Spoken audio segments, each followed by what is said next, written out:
Assalamualaikum warahmatullahi wabarakatuh. Alhamdulillahirabbil alamin. Sehat nggih Pak, Bu? Muga-muga panjang umur kabeh. Muga-muga barokah kabeh. Allahumma sholli ala Muhammad.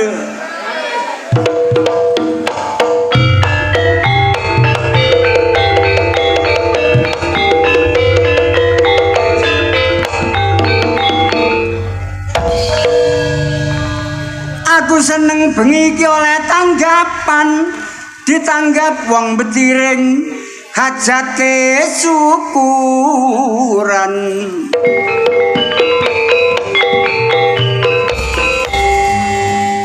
Bayar aku engko sak pirang-pirang, menesuk kenek tak gawe bayar kreditan.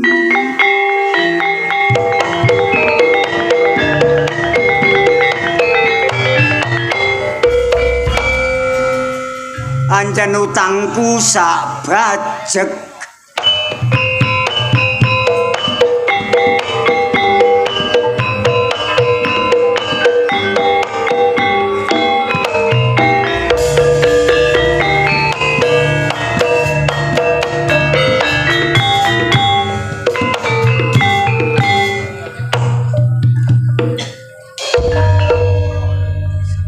Ku coba melimpar manggis ku lempar mangga ku dapat. Ku coba melamar gadis ku lamar janda ku dapat. Ya Rasulullah salamun alaikum. Ya Rabbi hasani wa darati. Apata ya jikratal alamin. Ya uhailal judi wal karami. Ya Rabbi sholli ala Muhammad. Ya Rabbi sholli alaihi wasallim. Ya Rasulullah ala Muhammad.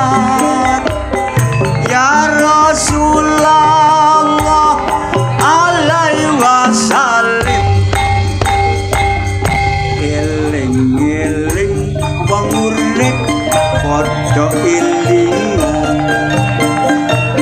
besok yen mati wong urip rewengmu sapa. Ana kuburan rewangmu ilmu lan amal, ndang ngaji yo rewangmu ilmu lan amal. Mumpung isih lawang tobat iku mengo, lamun ditutup bakal susah awak sira. Ayo dulur eling karo sing kuwasa, besok yen mati ben bisa munggah swarga.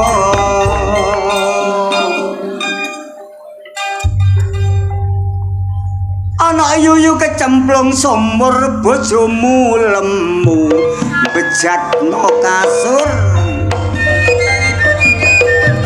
Awake lemu kakean pola bejat kasure.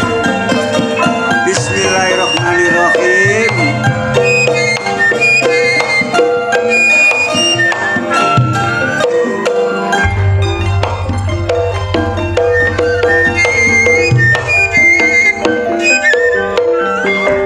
Sedekah desa Pak saka tembung sedekah gak ana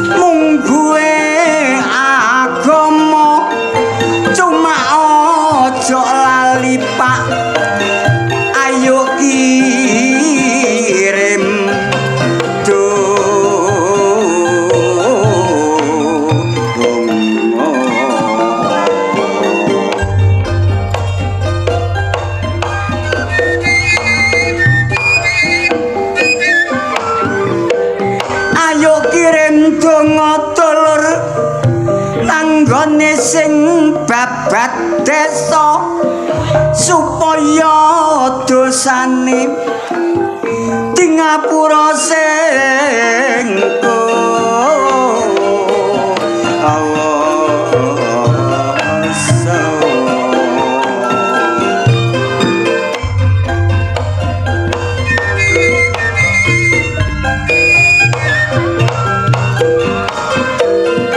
senajan kula dhewe Pak Bu ya melok-melok ndongakno muga-muga masyarakat betiring kabeh uripe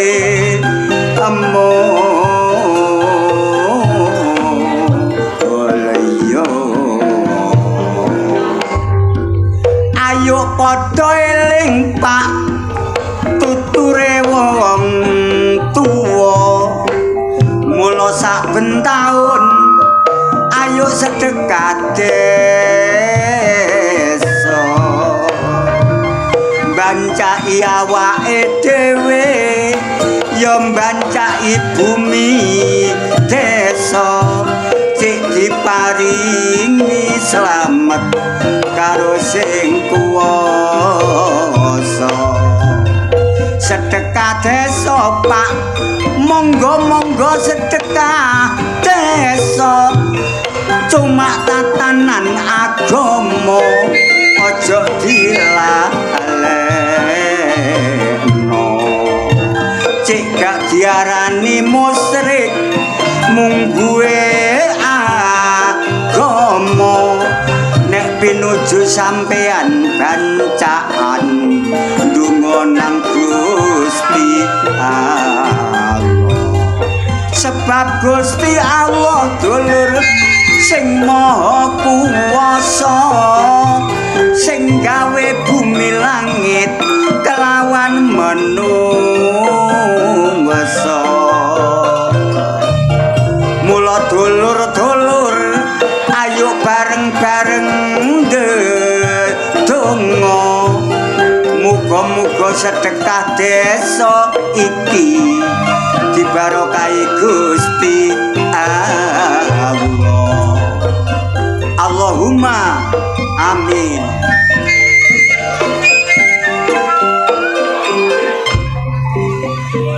Allahumma sholli ala Muhammad.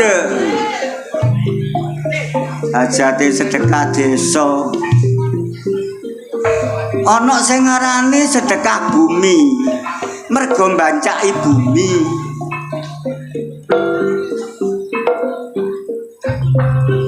ana sing ngarani syukuran mergo dina iki wong betiring bersyukur atas nikmat Allah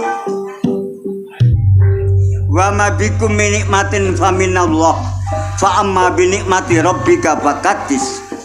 Semua nikmat yang Anda rasakan datangnya dari Allah. Kudune piye? Fa amma bi nikmati rabbika faqaddis. Kita harus selalu bersyukur kepada Allah. La in sakartum la azidanakum wa la in kafartum inna adabi lasadid. Nek wong betiring sregep bersyukur karo Gusti Allah ditambahi nikmate. Tapi sapa sing gak gelem bersyukur tunggu ajab Allah yang sangat pedih sekali. Ana sing ngarani sedekah bumi, mbancaki bumi. Tapi jere ana sing kadang-kadang aja sedekah desa, marahi musyrik, marahi syirik. Salah dan tidak benar. Sedekah adalah perintah Allah. As-sadaqatul tatwa'ul bala. Nek wong betiring sregep bersedekah mongko bakal ilang balak sengkalane. Dalam ayat lain Allah menerangkan, inna adqiyah minal a'malil munjiyah tunaji sahibaha min sari dunya wal akhirah. Iki dagelan ta pengajian iki. Ya dicampur ya. Pengorbanane wong betiring sedekah lillahi ta'ala bakal dijoli karo Gusti Allah, seger waras slamet, panjang umur, mulya donya sampai akhirat. Allahumma alhamdulillah. Ayo Mas Amrit terno nang betiring Mas.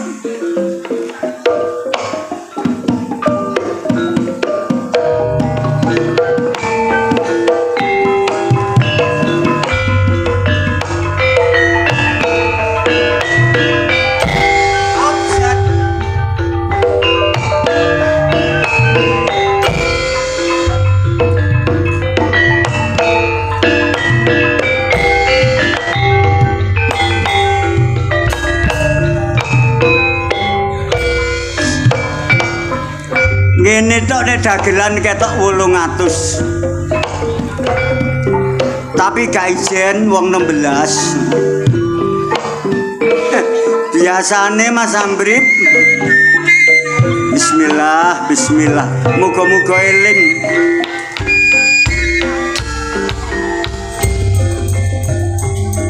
Golek sandang pangan werna-werna ya carane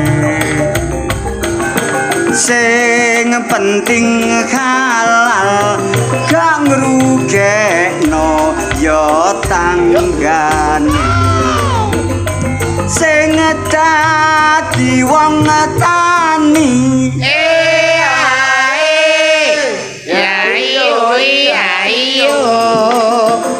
sing sregep nek garap sawah supaya melimpah penghasilane sing dadi pedagang aja padha seneng curang aja curang karo timbangan mundhak dosamu sak pirang-pirang wong sing dadi dukun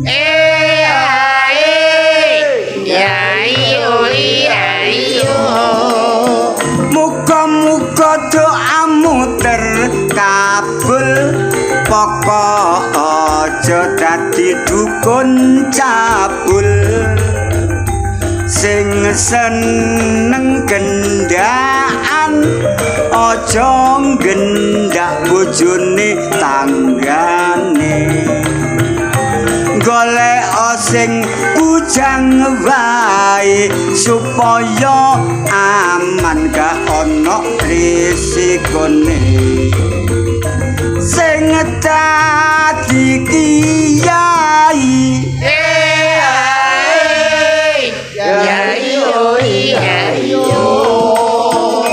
sing ikhlas nek ngulang ngaji santrimu wedok aja digrayai sing dadi wong miskin aja susah aja priyatin rungokno dawuhe Pak Amudin innallaha ma'as-sabirin sing tukang ngedum BLT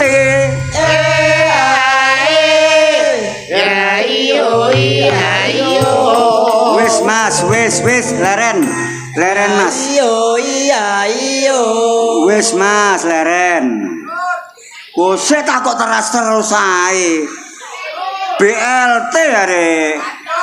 Lanjut piye sih? BLT kono kene iku padha ae. Ya ngono iku ya Pak ya. Aja mangkelan lho ya. Sing mangkelan berarti sing nglakoni. Betul? Sing tukang ngedum BLT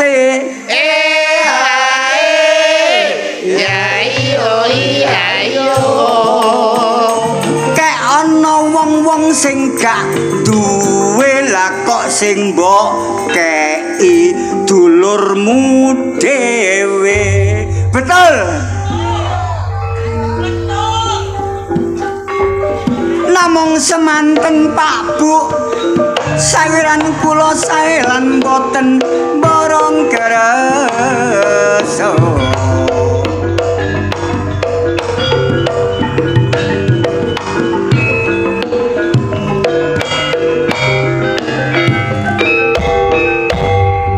menyang Jombang mampir sengon lemah geneng akeh wedine nek sambang kirimo ingon nek seneng apa mestine etan kali kulon kali kate nyabrang ka ono uwote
lagi ketuaan. Lho, bojomu. Iya.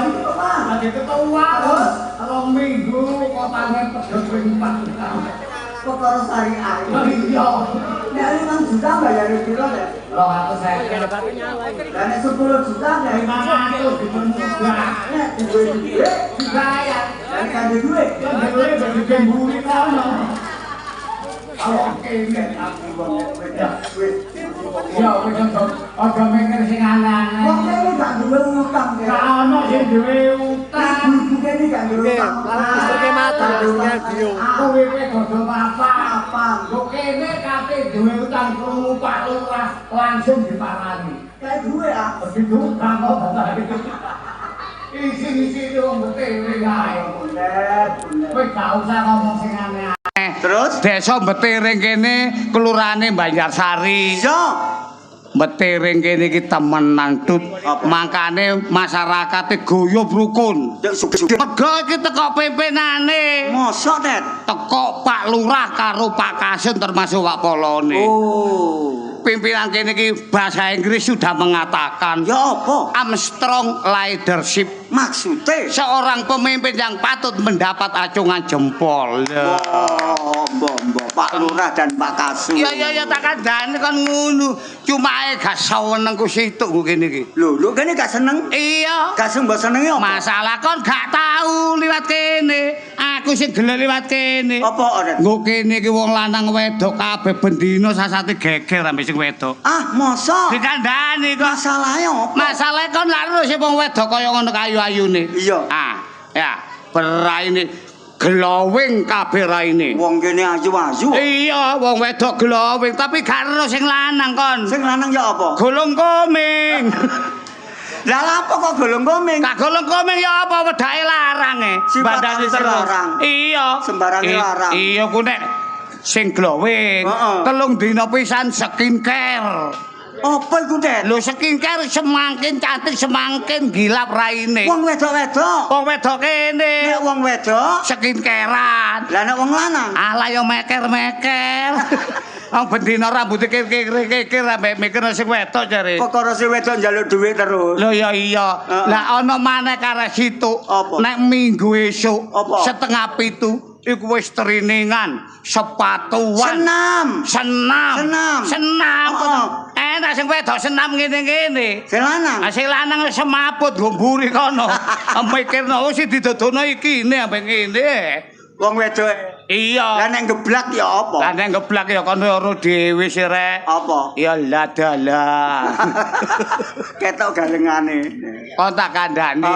Ya ancene kabeh mang menungso urip iku nek gak kuat iman ya ngono setan selalu menggoda. Kon ganjuk-ganjuk setan Lho barang. iya. Soale aku krungu awakmu iku wong ustad, ya kiai, mesti ngerti tentang setan. Aku gak ngomong aku kiai, aku gak ngomong ustad. Iya, Aku pelawak Budi Wijaya. tapi lah geleng ngelono wong aja sampe digoda setan. Iya, aja sampai kena pengaruh setan. Wis tak takoni ngene ae lho ya. Ya apa carane setan gak nggoda menungso? Ya selalu berdoa, Berdoa kesuwen, selalu sholat, salat apa maneh 5 waktu. selalu njaluk perlindungan Gusti Allah. Jaluk perlindungan kon dibom katene. Kon iso nyalahno? Ya iso benerno. Ya apa carane menungso gak digodha setan? Sing gelek mangan ceker setan. Lah kok mangan ceker setan? Ceker iku apa sih? Ceker ya cakar sikil. Sikil. Sikil. Lah ya sikile setan niku lho pangan. Setan wis gak iso mlaku nggodha. Pertanyaanmu serekalan kon. Ya iya katakan dan ya ngono iku ancene. Serekalan kon niku. Ayo gak serekalan. Kon tak takoni maneh ya. Apa? Sebabe apa setan kok nggodha menungso? Wis ke zaman Nabi Adam sampai Ibu Kawa. Iblis setan itu menjadi musuh manusia. Nah, kakak Sampai Bapak Adam turun ke dunia, tetap diuber karo setan. Kemeru. Kena digawe rewang besok nuk neraka. Kemeru. Wis diijini Gusti Allah. Kemeru. Kon iso nyalahno? Iso benerno. Apa sebabnya setan kok nggodha menungso? Mergo setane kober. Lho. Lah nek setane gak kober gak mungkin nggodha. Contone nek setan niku gak kober, gak nggodha menungso. Lah nek setane kober ya digodha. Oh, sing kok maksud setan kober. Setan kober. Kok pertanyaanmu belarak, Tet? Ditungkas. Apa sebabe setan kok gundul? Ya ket biyen setan yo gondul. Kemeru. Anyene setane kepengin gondul. Jare sapa? Kon iso nyalahno? Iso benerno. Apa sebabnya setan kok gondul? Git lair proco setan niku gak duwe rambut. Gundul. Terus? Kon nek gak percaya takon arek cilik-cilik ambek wong wedok-wedok lho. Heeh. Nek duwike ilang. Ya apa? Setan gundul temokno duwitku. Setan gundul. Tet, kon Tumon setan gondrong. Tet, nuwun sewu, Tet. Nek bojomu, Tet. Ya. Nek bojomu iku kongkon salat ae. Apa? Cek gak digodha setan. Alah Cek gak kemeru. mblarah. Lho, sapa iki? Anake sapa rek iki? Lambene kaya cumi-cumi. Kebacut. Lapo? La ilaha illallah Muhammad Rasulullah. Gak enek masalah apa sih to? Kon ngaku nek kancaku. Iya. Kok ya wah ya. Enek masalah apa? Ah, iya ngono. Lambene kaya orang-orang. Kebangetan kon. Kebangetan apa? Kebacut, kon kebacut. Kebangetan apa kebacut to? Kon tak apano sih? Kebangetan. Kon iki nang ngomong. Lambe kok kaya lambene luwak ngene. Ayo terusno kon muni kebangetan, lan jebir lambene. Kon iku ono masalah apa? Kok aku mbek kundet kebacut. Kon jarine kancaku. Iya. Kon baku mati kon gak nyelawat. Kebangetan ya. Mati, Nek. Apa? Mbakku lo mati. Mbakmu? Iya. Alhamdulillah. Bae kanca mati kok alhamdulillah. Lah wong bae gak mati wis wong kepengine lho. Kon kok seneng sih aku ki lagi kesuksesan. Kesusahan. Iya kesuksesan. Kesusahan ya kesuksesan. Mbahmu mati ya toh? Iya dunia Allah. Toh, dungaren toh. Biasa gak tahu mati lho. Loh, mati temen kok dungaren kok. Mbakmu. Mbakku Kon iki guyon ta tenanan? Alah. kebacut. Kok kebocan kebacut ae lho. Temenan tut. Lah terus nek mbahmu mati lah apa awakmu kok rene? Aku iki lho bingung. Bingunge? Aku selawase urip lah gak tau mati sih. Ya mati ya nek kepengin mati kon. Hah? Aku ku mbakku mati, aku ya gak tau nglawat. Saiki klombakku nang kono karo tak jarno gak iso ngramut aku iku. Terus maksudmu? Wanto. Ngramut wong mati ku aku iki garo tut iku. Ya Allah, mbahmu mati mbok tinggal rene. Perkara kon bingung gak iso ngrumat. Gak iso. Ini lho toh, lapor nang Pak RT apa nang Pak RW. Mari ngono Pak RT Pak RW ku ngongkon Pak Mudin mara nang omahmu, mbahmu cek disuceni. Lho disujeni terus dipanggang mbakku. Ya Allah. Le goblokmu, kuping tak gedhek kon. Disujeni matamu. Kok disujeni? Jaremu. Disujeni, maksudnya disujeni ku mbahmu didusi. Didusi nanti. Nggo kono lho, nggo kolam kono lho, blumbang-blumbang. Kon iku mare gak ngerti. Kok nang tambak kan mbakmu. Mbakku digelekno tambak. Iya. Mbakku nyene senengane mancing biyen ya. Oh. Iki yang ngono goblok Aku pisan. sumpah demi Allah gak ro lho tut. Mbahmu kok disuceni, didusi no halaman rumahmu. Alah no halaman rumah. Iya no kono. Didusi. No omahmu kono. Ngono ta. Didusi. Terus? Ya mari ngono ya aja lali ya digosok-gosok. Digosok ambek apa tut? Sampai kertas gosok nomor 4 tuh lho. Mbakmu cek legrek pisan. Arek gosok. Mbak kudu tak kebeyok. Aku gak ro kok sumpah gak ro. Maksude ya digosok sabun. Oh sabun ah. Mari digosok sabun, nek wis resik, mari ngono mbahmu terus dibuntel. Dibuntel apa? Koran, cek kaya roti bakar ngono lho. Minggat Det. La ilaha illallah. Wong arek gak ngerti lho. Cengkel aku. Wong goblok kok teko bobotan sing. Anjene aku gak ero Det, sumpah. Maksude iku dibuntel kain kapan? Lho saiki matine kok kapan? Ora bingung. Mbakku matine saiki. Ya Allah, iki kok jahat. Kupingmu dublek.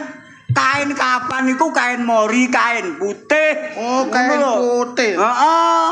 Oh, kain putih. Dibuntel kain putih. Mbakku iku ya lapo mati yo an ya. Mbok. Ganyangan kuno juga didusi dibuntel lawon putih, ya. Sak pira iku lahan putihne? 50 meter. Sing 20 meter mbahmu, sing 20 meter awakmu. Mesti Arek iki gak ngerti temen, Ken. Kon kok gak sabaran. mateni wong ngene iki okomane pirang tahun situ. Wong kok ngawur ae. Aku gak ero. Lawon putih. Lawon Nek wis putih. dibuntel lawon putih, mari ngono terus ditaleni. Ditaleni apa? Kawat. Enak kaya cor-coran ngono kan. Mingkem gak iso lambemu kon iku. Mas. Arek kok saiki ngono gak ngerti temen. Gak ero aku temen gak ero. Yo ditaleni kain kapan iku mau. Oh, terene kain kapan? Mari ngono terus dilebokno. Dilebokno nandi? Kulkas. Lho. Lebono ples mbahmu cek dadi es. Nek, rumah dagelan loro kok bingung aku. Arek kok kocel lho ngono iki. Lah anjen aku lho gak ero. Mari disolati terus dilebokno pendosa, mari ngono terus dibudalno. Dibudalno nandi? Ana nang pasar Betatu kono lho. Undet rek, meneng apa tetet? Geten aku. Oh, dibudal pasar Betatu. Iya. Mbakku terus diecer ngono ah. Iya. Oh, pare arek kok nemen kene. Pasune dibudalno nang kuburan. Oh, nang kuburan. Sadurunge dibudalno, sing nang kuburan iku wis ngeduk luwangan. Iku digedhok sak pira jerone? 200 meter. Kaya kebor sumur ngono lho. Rek buntet rek. Masalah saya cukup to. Kok gak sabaran ya. Maksude cangkem iku ya ngono. Aku gak ero diseneni. Maksude digedhuk luwangane sak dedek sak pengawe. Lah awe-awe sapa? Gendane. Lambi. Ngawe nggo lore kudu tiring kudu gawe. Sak pengawene menungso. Mari ngono terus diuruki. Diuruki apa? Serundeng. Masalah. Toh aja ngateno kundet, diuruki lemah toh. Diuruki lemah. Iya, mari diuruki lemah, mari ngono terus dincep-ncepi. Dincepi apa? Gendera. Cek kaya 17-an nggo wetenge kecengke udele. Ngatur dagelan loro kok bingung aku. Wong kok kocel lho kono iki nemen. Dincepi maesan. Mesan ta. Mari dincepi maesan, mari ngono terus diuwur-uwuri. Diwuru-wuri apa? Pines. Digawe pines. Aduh rek kundet rek. Iya iki rek. Takut. Aja ngateno kundet. Diuwur-uwuri kembang. Kembang apa? Kembang api. Aduh rek. Enak paketak-paketak ini. Wanto Kerut-kerut ae aku jan. Ya Allah Gusti. Encene mbakku biyen bekase tandak tut. Alah iki ya ngono. Gobloke iki lho. Ya diwuru-wuri kembang, mari ngono wakmu den lungguh, wakmu den maca kitab. Kitab apa? 1000 mimpi. Waduh kon. Togel. Aka, kudu betas. Ya Allah rek, wanto goblokmu to. Arek lho kok kocel lho kuwi. Mbakku biyen ya seneng tombok anjene. Lho kaya temen ah. Kon iku koplak temen kok. Maca kitab sing digawe nalke mayit iku lho to. Ngono iku. Nek wis mari didongani kabeh, wong-wong sing takjiah padha mulih. Mbakku lak ijenan. Ya emang ngono sih goblok. Mbakmu cekake janan masalku. Kundet.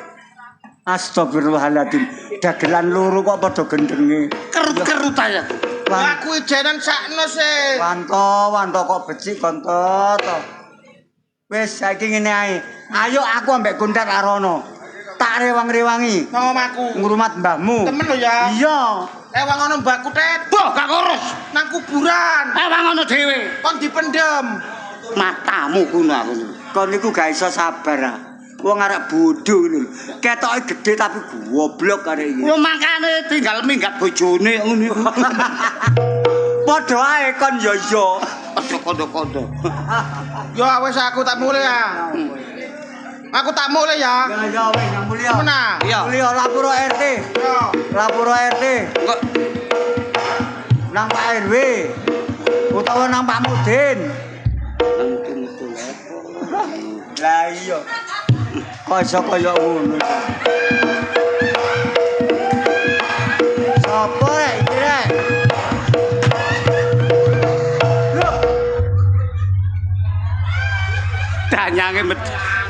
dayange metiring metu. Sarasa layak kon sugih so. Apa? Kon duwe pesugihan abrakan iki kaya ngene iki. Kula. Iya. Babal lho. Oh, gendeng kon niku. Layak kon geli sugih. Niku pesugihan moh wedi aku. Le, kampung di sampean. Le.